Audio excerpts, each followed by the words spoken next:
The rain was relentless as we drove deeper into the Pacific Northwest, the wipers of Jessica's sub struggling to keep up with the downpour. I stared out the window, watching the dense forest blur into a sea of green and gray. The cabin was supposed to be a sanctuary, a place to heal and reconnect with my sister and her friends. But as the miles ticked by, a sense of unease settled in the pit of my stomach. Jessica glanced at me from the driver's seat, her eyes hidden behind designer sunglasses despite the gloom. "You okay, Em?" she asked, her voice laced with a cheerfulness that felt forced. I nodded, managing a small smile, and turned back to the window. The truth was, I hadn't been okay in a long time. The divorce had left me raw and untethered, and the thought of spending a week in the woods with people I barely knew was daunting. But Jessica had insisted, and I was too exhausted to argue. The cabin came into view as we rounded a bend, nestled among towering evergreens. It was more rustic than I'd imagined, with a steep pitched roof and a porch that wrapped around the front. Smoke curled from the chimney, promising warmth and comfort. I took a deep breath, trying to shake off the lingering unease. This was supposed to be a fresh start, a chance to leave the pain of the past behind. As we unloaded our bags, Jessica's friends emerged from the cabin, their laughter echoing through the damp air. There was Lily, with her perfectly highlighted hair and infectious smile, Alex, tall and lanky, with a camera perpetually slung around his neck, and Mia, quiet and introspective, her nose always buried in a book. They greeted me with hugs and warm smiles, but I couldn't shake the feeling that I was an outsider intruding on their tightly knit group. The first night was a blur of wine and forced conversation. I sat on the couch nursing a glass of Marlet as Jessica regaled the group with stories from our childhood. She painted a picture of us as inseparable, two sisters against the world, but the reality was far more complicated. Our relationship had always been fraught with competition and resentment, and the divorce had only deepened the chasm between us. As the night wore on, I found myself retreating into silence, the weight of the past pressing down on me. I excused myself, slipping away to the bedroom I was sharing with Mia. The room was small and cozy, with a slanted ceiling and a window that overlooked the forest. I climbed into bed, pulling the quilt up to my chin, and listened to the rain pattering against the glass. The next morning, I woke to the sound of voices in the kitchen. I dressed quickly, eager to start the day on a better note. But as I entered the room, the conversation abruptly stopped and all eyes turned to me. Jessica smiled brightly, but there was a tension in her shoulders that hadn't been there before. "Morning, sleepyhead," she said, her voice too cheerful. "We were just talking about today's hike. You in?" I hesitated, the unease from the day before resurfacing, but I nodded, determined to make the most of the trip. "Sounds great," I said, pouring myself a cup of coffee. As I sipped the hot liquid, I noticed Alex fiddling with his camera, his eyes flicking to me and then away. I shrugged it off, attributing it to my own paranoia. The hike was grueling, the trail slick with mud and fallen leaves. I struggled to keep up, my breath coming in ragged gasps. Jessica and the others seemed to glide effortlessly over the terrain, their laughter echoing through the trees. I felt a pang of envy, wishing I could share in their ease and camaraderie. But the more I tried to fit in, the more I felt like an imposter, a fraud playing at happiness. As we reached the summit, the view took my breath away. The valley stretched out below us, a patchwork of green and gold, the river a shimmering ribbon winding its way through the landscape. I stood at the edge, the wind whipping my hair around my face, and felt a sense of peace wash over me. Maybe this trip wasn't a mistake after all. But the moment was short-lived. As we made our way back down the trail, I noticed Lily and Mia exchanging glances, their eyes flicking to me and then away. I tried to brush it off, but the feeling of unease persisted, gnawing at the edges of my consciousness. Something was off, and I couldn't shake the feeling that I was the only one who didn't know what it was. That night, as we gathered around the fire, the tension in the room was palpable. Jessica and the others seemed to be sharing a private joke, their laughter ringing out in the silence. I sat on the edge of the group, feeling more isolated than ever. As the night wore on, I found myself retreating into silence, the weight of the day pressing down on me. I excused myself, slipping away to the bedroom. As I undressed, I noticed my phone was missing from the nightstand. I searched the room, my heart pounding in my chest, but it was nowhere to be found. Panic rose in my throat as I realized I was stranded, cut off from the world with no way to call for help. I rushed back to the living room, my voice shaking as I demanded to know where my phone was. Jessica looked up, her eyes wide with surprise. I haven't seen it, she said, her voice calm and measured. Maybe you left it in the car. But I knew I hadn't. I'd had it with me all day, snapping pictures of the landscape and checking my messages. Someone had taken it, and I had a sinking feeling I knew who. I turned to Alex, his camera still slung around his neck. Did you take it? I demanded, my voice rising. He held up his hands in surrender, a smirk playing at the corners of his mouth. Chill out, Emily, he said. It's just a phone. I'm sure it'll turn up. But it wasn't just a phone, it was my lifeline, my connection to the world outside this cabin. And as I stood there, surrounded by people I thought I could trust, I realized that I was truly alone. The unease I'd been feeling since we arrived crystallized into a cold, hard certainty. This trip wasn't about healing or reconnecting, it was about something far more sinister. I spent the night tossing and turning, my mind racing with possibilities. As the first light of dawn filtered through the window, I made a decision. I couldn't stay here, trapped in this cabin with people who clearly didn't have my best interests at heart. I had to find a way out, to reclaim my power and take control of my narrative. But as I slipped out of bed, careful not to wake Mia, I realized that escaping wouldn't be as easy as I'd hoped. The cabin was miles from the nearest town, and without a phone or a car, I was at the mercy of Jessica and her friends. I would have to be smart to play along until I could find a way to break free. As I dressed in the dim light, I made a silent vow.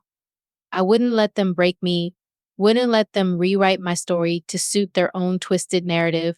I would fight back, would expose their lies and reclaim my truth, no matter the cost. And so, with a deep breath and a steely resolve, I stepped out of the bedroom, ready to face whatever the day might bring. The morning light filtered through the dense canopy, casting dapple shadows on the forest floor. As I stepped outside the cabin, the air was crisp, carrying the faint scent of pine and damp earth. I took a deep breath, steeling myself for the day ahead. I had to find a way out of this situation to reclaim my power and take control of my narrative. But first, I needed to understand what was really going on. I decided to start with Alex. He was always fiddling with his camera, capturing candid moments that seemed innocent enough. But now I couldn't shake the feeling that there was more to his constant documentation than met the eye. I found him on the porch, scrolling through his phone, a smug smile playing at the corners of his mouth. Mind if I join you? I asked, pulling out a chair and sitting down before he could respond. He looked up, his smile fading slightly as he met my gaze. Sure, Emily, what's up? He said, his tone casual, but I could see the tension in his shoulders. I leaned in, my voice low and steady. I want to know what's going on, Alex. Why are you always filming me? And where's my phone? He hesitated, his eyes flicking away from mine. I don't know what you're talking about, Emily. I'm just documenting our trip. And I haven't seen your phone. But I could see the lie in his eyes, the way they shifted nervously. I pressed on, my voice firm. I know something's going on, Alex, and I'm not leaving until I find out what it is. He sighed, running a hand through his hair.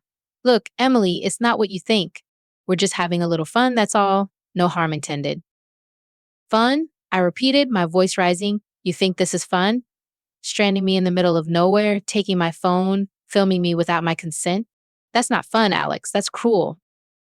He looked away, unable to meet my gaze. I'm sorry, Emily. I didn't mean for it to go this far. It was Jessica's idea. She said it would be a harmless prank, a way to get you to lighten up. I stared at him, disbelief and anger warring within me. A prank? This is more than a prank, Alex. This is my life you're playing with. And I won't stand for it. I stood up, my chair scraping loudly against the wooden porch. I needed to find Jessica to confront her and demand the truth. But as I turned to go inside, I noticed something tucked into the corner of the porch, a small, black device with a blinking red light, a camera. My heart pounded in my chest as I realized the extent of their betrayal. They had been watching me, recording my every move, my every vulnerability. I reached down and snatched the camera, my hands shaking with anger. This was the proof I needed, the evidence of their manipulation and deceit.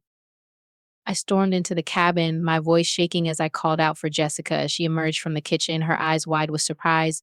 Emily, what's going on? She asked, her voice calm and measured. I held up the camera, my voice trembling with rage.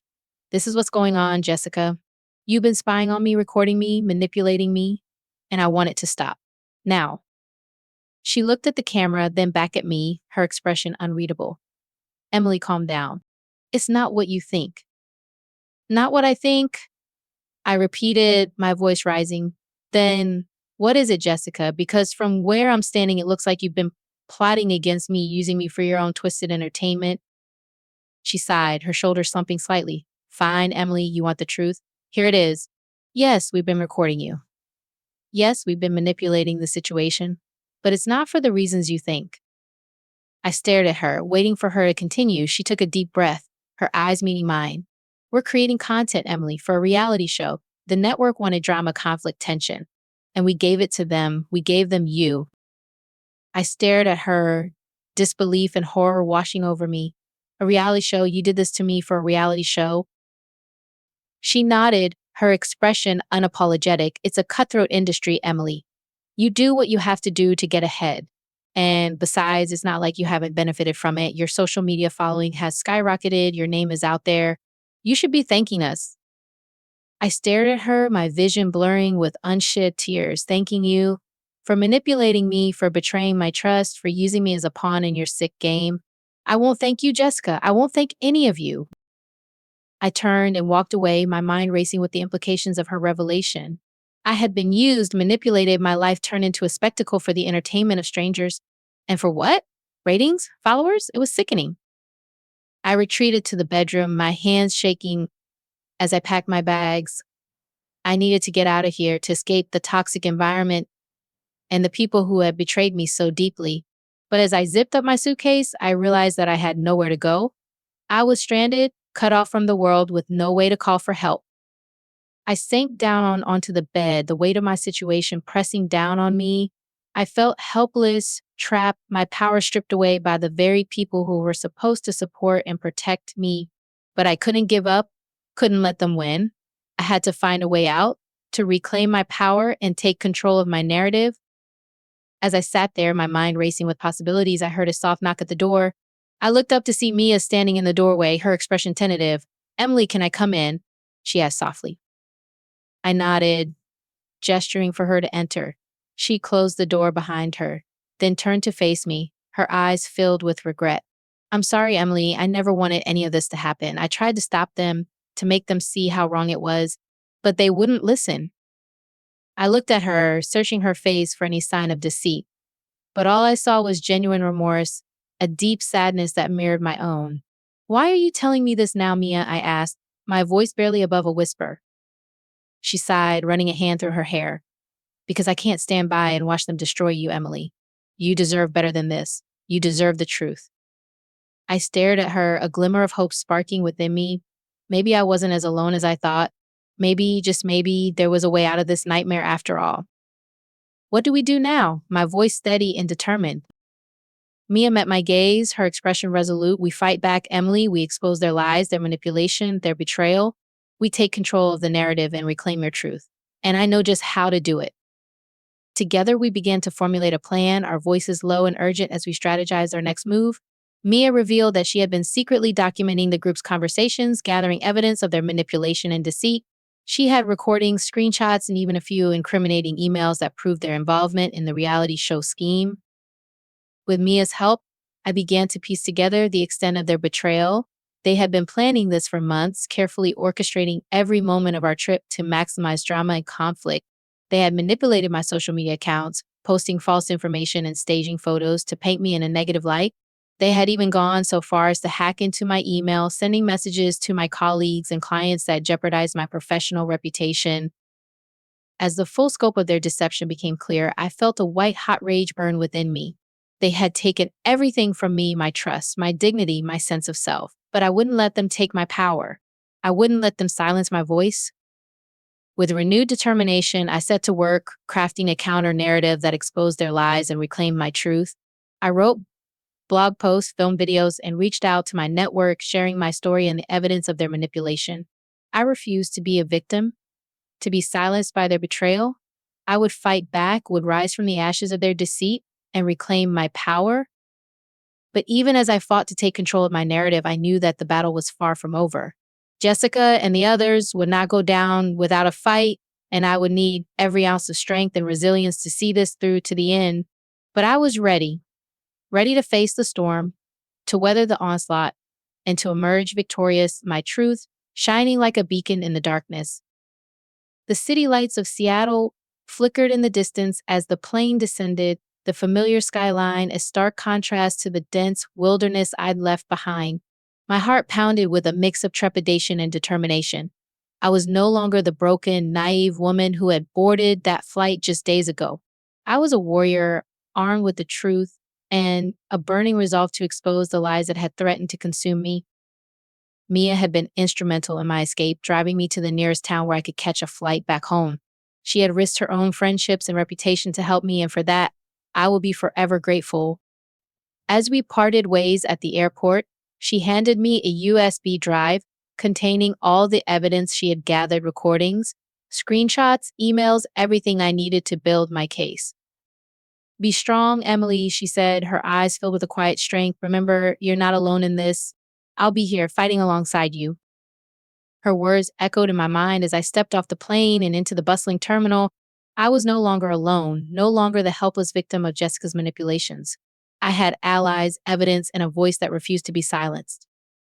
My first stop was my apartment, a place that had once felt like a sanctuary but now seemed tainted by the memories of betrayal. I unlocked the door, the familiar scent of home enveloping me as I stepped inside. Everything was as I had left it, yet it felt different, as if the very air was charged with the weight of my newfound purpose. I booted up my laptop, my fingers trembling slightly as I inserted the USB drive. The files loaded onto the screen, a digital arsenal of truth waiting to be unleashed.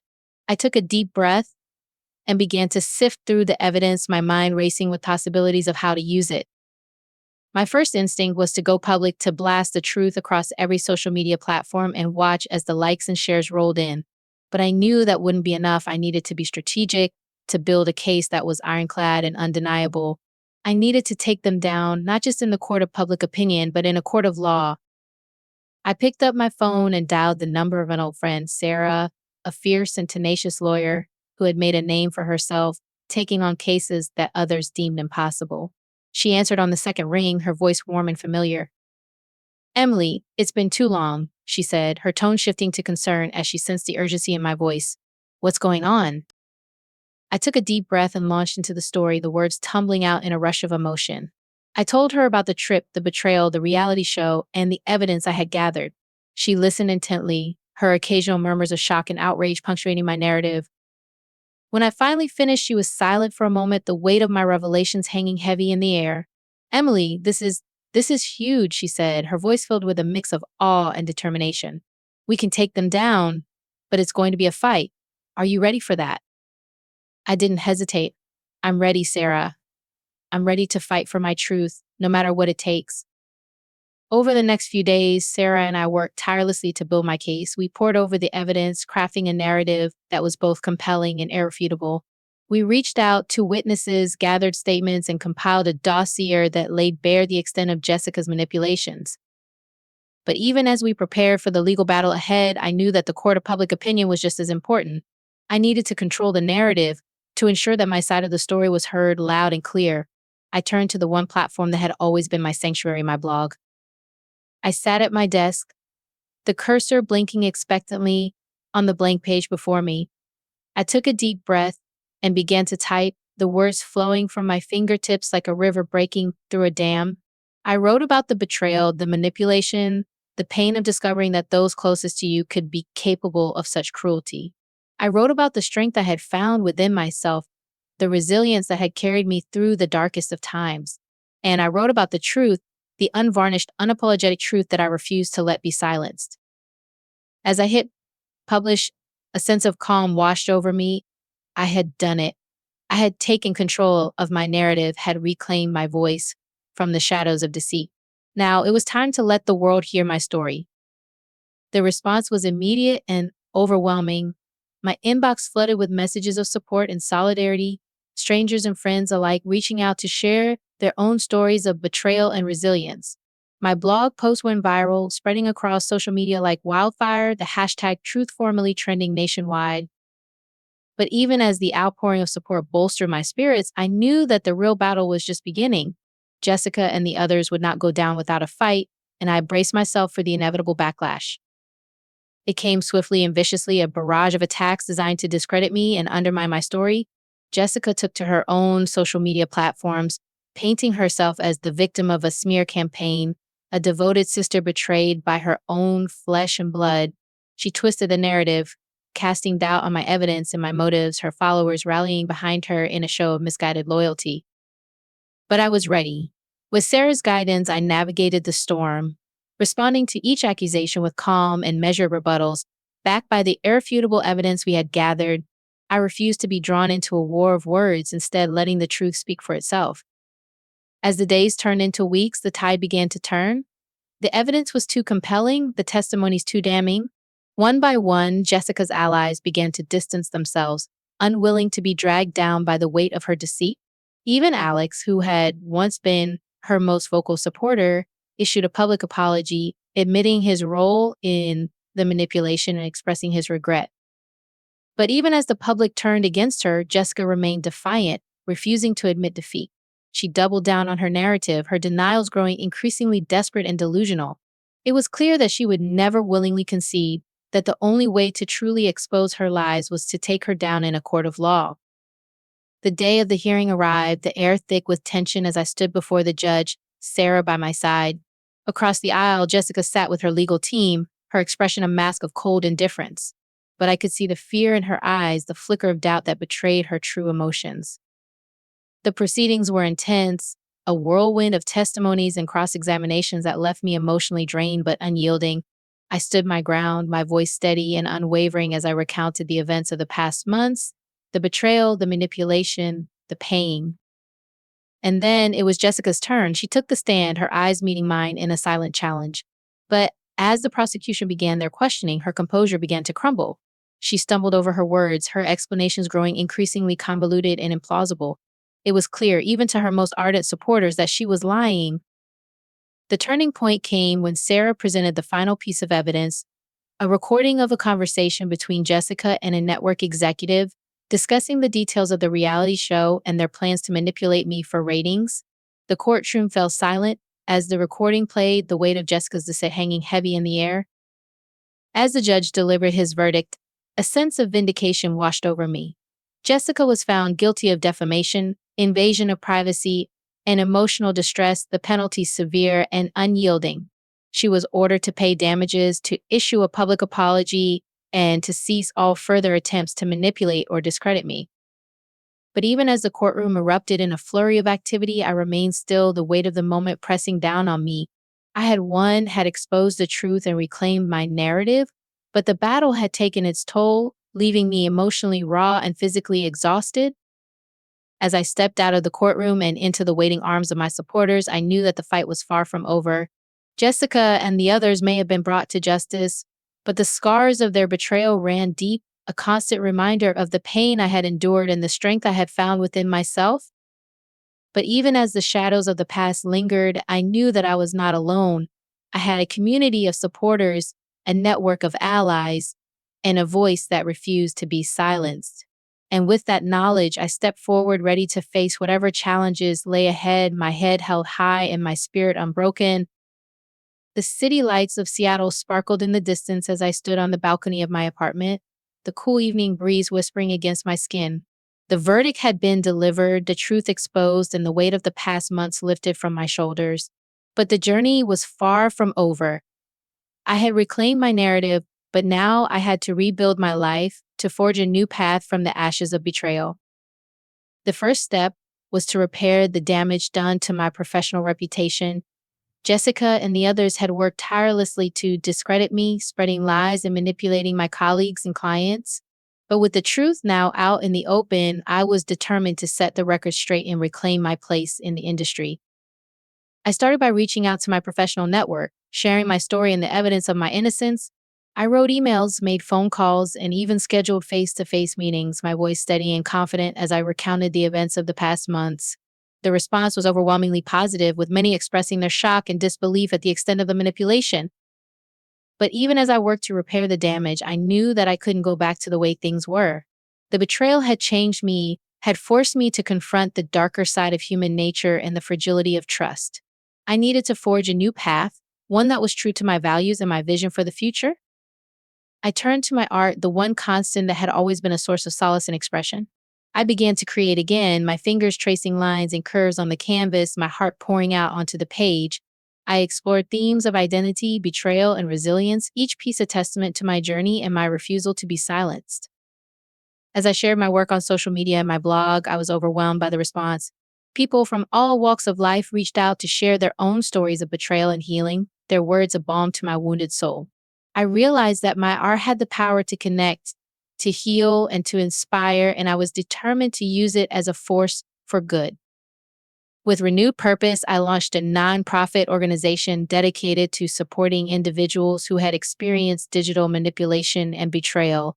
I called it Reclaim, a nod to my own journey of reclaiming my narrative and my power. The organization provided resources, advocacy, and a community of support for those who had been silenced and discredited, their voices drowned out by the noise of deceit. As Reclaim grew, so did my own healing. I found solace in the stories of others, their strength and resilience a mirror to my own. I began to see the beauty in the broken, the power in the pain, and the potential for growth and transformation in the face of adversity. But even as I forged ahead, I knew that there was one relationship that still needed mending. Jessica and I had not spoken since the verdict, the chasm between us wide and seemingly insurmountable. But I couldn't ignore the bond we shared, the history that tied us together for better or for worse. I picked up my phone and dialed her number, my heart pounding in my chest as I waited for her to answer. When she finally did, her voice was tentative, the bravado of the past months replaced by a quiet resignation. Emily, her voice barely above a whisper. I didn't think I'd hear from you again. I took a deep breath, the words I had rehearsed 1,000 times in my mind, tumbling out in a rush of emotion. Jessica, I can't pretend to understand why you did what you did, but I know that I can't move forward without at least trying to make sense of it. I need to know why, Jessica. I need to know why you betrayed me. There was a long pause, the weight of my question hanging heavy in the air. When she finally spoke, her voice was filled with a raw honesty that I had never heard from her before. I was jealous, Emily.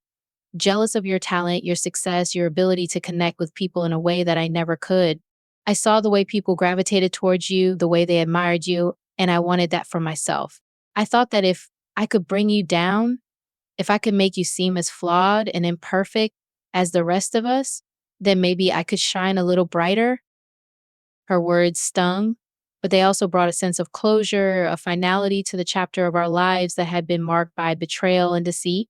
I realized that her actions were not a reflection of my worth, but of her own insecurities and fears. I forgive you, Jessica, I said, the words flowing from my lips with a sense of release and liberation. Not for your sake, but for my own. I need to let go of the anger and the pain to move forward with a heart that is open and free. There was a soft sob on the other end of the line, a release of emotion that mirrored my own. Thank you, Emily, she whispered. I don't deserve your forgiveness, but I'm grateful for it nonetheless.